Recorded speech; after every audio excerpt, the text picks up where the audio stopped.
Pokédex, the object that is always given to you at the start of your journey. Professor Oak's dream is to have a filled Pokédex, and he sends you to do his dirty job. Every time you complete the Pokédex, the professor comes and upgrades it, and look at that! You unlock the National Dex and have more 500 Pokemon to capture. But have you ever looked at how the Pokédex is actually organized? Okay, sure, it is organized by its generation, but that doesn't really make sense when it comes to certain evolutions scattered all over the Pokédex, right? And sometimes this can actually take out the game's immersion. In this video, I'm going to show you the ways that I would reorganize the Pokédex. So, the first way I would reorganize it would be by grouping certain types of Pokemon. Legendary Pokemon with other legendary Pokemon, mythical with mythical, so on and so forth. Actually, to make it easier, I'm gonna chart this out.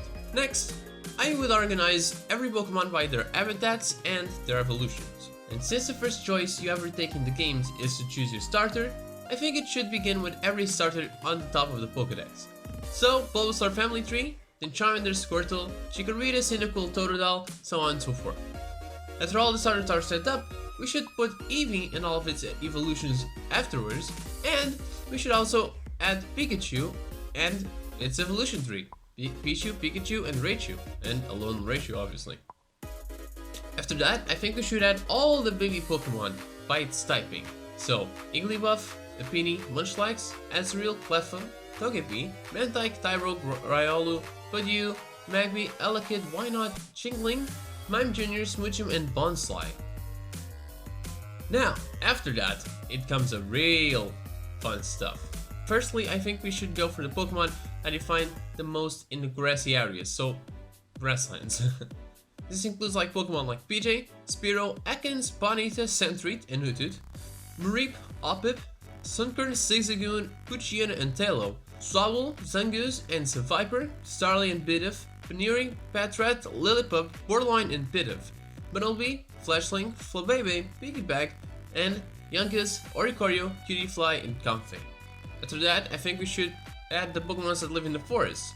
So it would be Pokemon like Caterpie, Weedle, Oddish, Paras, Venonat, Bellsprout, Farfetch'd, Execute, Tangela, Scyther, Visser, Ladybuzz, Spinarak, Yanma, Pineco, Heracross, Teddiursa, Wurmple, Seedot, Shroomish, Slakoth, Nincada, Volbeat, and Anilamis, Kecleon, Tropius, Kricketot, Burmy, Combi, Pachirisu, Cherubi, Fansage, Sewaddle, Venipede, Tawny, Petalil, Deerling, Emolga, Carablast, Fungus, Ferroseed, Scarabug, Pancham, Phantom, Pumpkaboo, Grubbin, Fomantis, Morlul, Stuffle, Bounsweet, Oranguru, Passimian, and Kamala. And that's about all. That was a really big session. Okay, afterwards we should go for Pokemon that live near the water. So I guess water's edge Pokemon.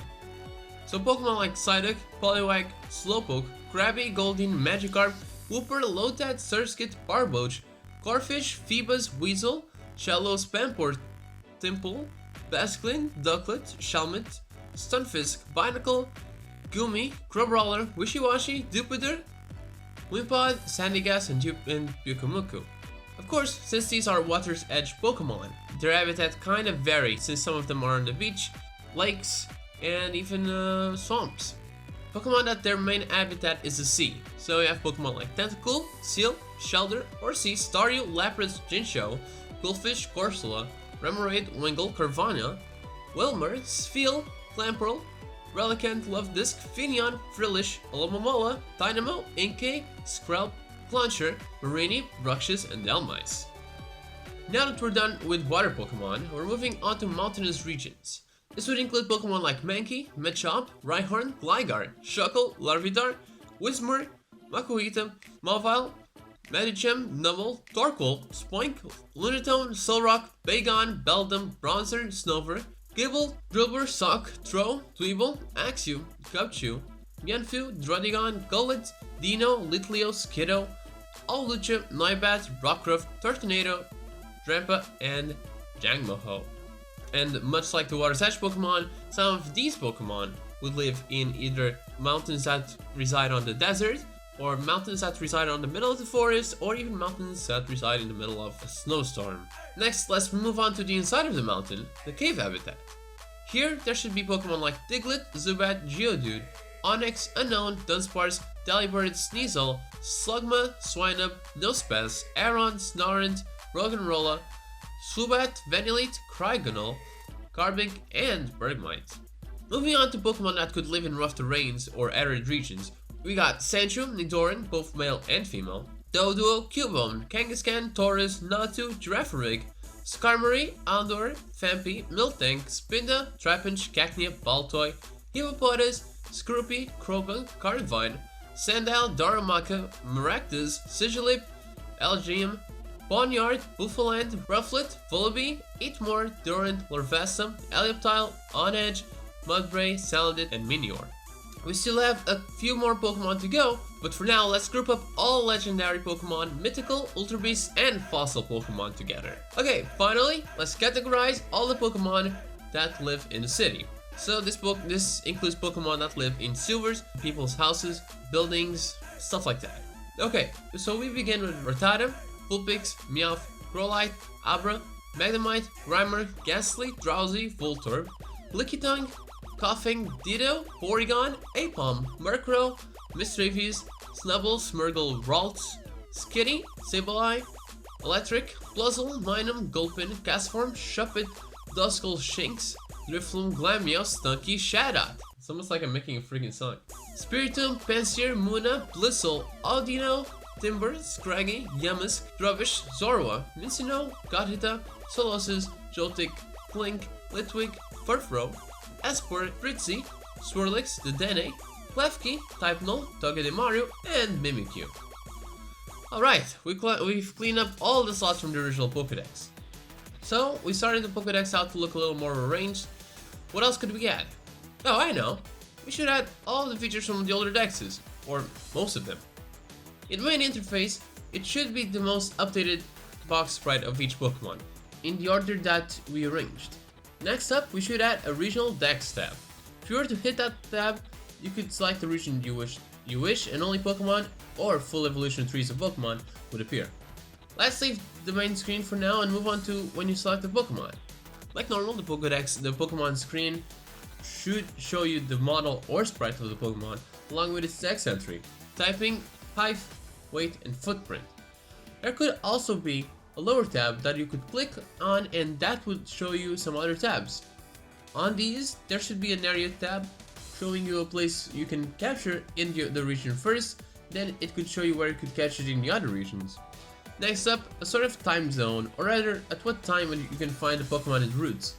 There could also be a little slider that would show you stuff like morning, day, night, rainy, foggy, etc.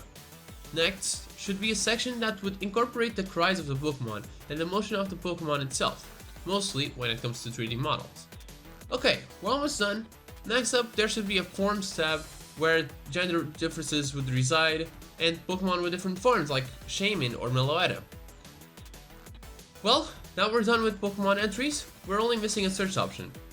Like the name suggests, in the search option you can search for whatever you want, if you can't find it. You can sort it out by weight or height, you can select the Pokemon from a specific typing, and you can try to find it by its color or body shape. The body shape is a very interesting feature. This can be subcategorized in so many ways. Here are all body styles that are present today. From these pictograms, you can search for Pokemon by features like Pokemon that consist by only a head, or bipedal Pokemon that are tailless. There are so many subcategories that when I was doing my research, I was really surprised by this. Lastly, I would just add a little couple of things to our new Pokédex. The first thing that I would like to see is a sort of migration from the height and weight records from the Let's Go Pokemon games. Those end up by making your Pokédex a little more personal, so I feel like that would add to the game's immersion. Another thing that I'd like to see was just, by the press of a button, you could see the sprite of every shiny Pokemon that you've caught. We could go even a little farther, and by pressing the same button twice, you could see the Delta Shinies I created in another video. Link right here. Finally, the thing I would like to see the most, that I think is somewhat important for the completion of a Pokédex, would be egg groups. If you don't know what an egg group is, it basically defines which Pokemon are able to interbreed. This would be helpful to every trainer that breeds their Pokemon, and it would add another dimension to the games, to be honest. You don't have to be a breeder to use egg groups. I'm not one, and sometimes I search for what special moves can a Pokemon get. Simple things like this would make the Pokédex so much more interesting than just something for you to collect once and never open it again. That's what I do. Do you that? Whatever. And that's about it for our reorganization. What do you think? Do you agree? Disagree? Leave a comment down below and share your thoughts with me. Hey, that even rhymed. Maybe I could be completely mistaken, or I can be 100% right. Only you can tell me. If you want to check out some more videos I made, you can open up the card, and if you want to know more about the things I do outside YouTube, you can go check out my DeviantArt. As always, thank you so much for watching, and I'll see you all in the next one.